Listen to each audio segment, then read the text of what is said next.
Глупая чихательная монстр. Однажды ветреным днем мальчик по имени Тим шел домой, когда почувствовал, что ему хочется чихнуть.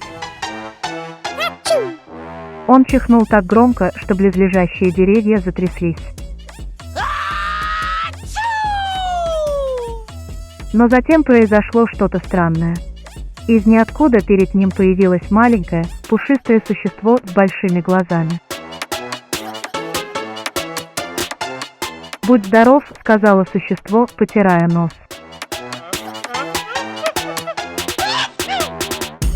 Тим моргнул. «Как то ты?»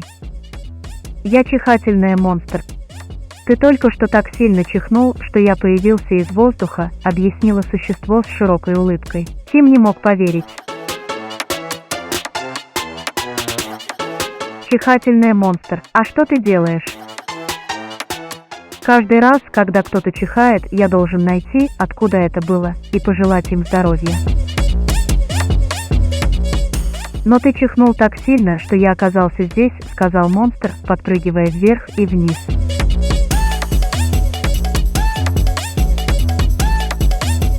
«А ты тоже чихаешь?» — с любопытством спросил Тим. Чихательный монстр кивнул. «Только когда меня щекочут», — засмеялся он. Тим решил проверить. Он начал щекотать пушистый живот монстра, и внезапно монстр так сильно чихнул, что перевернулся вверх тормашками.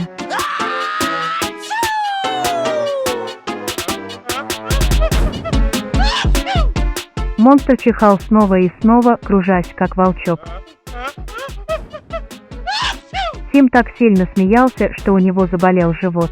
«Думаю, это самое смешное чихание, которое я когда-либо слышал». С тех пор, каждый раз, когда Тим чихал, он оглядывался вокруг, чтобы увидеть, не рядом ли чихательный монстр, в ожидании еще одного щекотного чихания.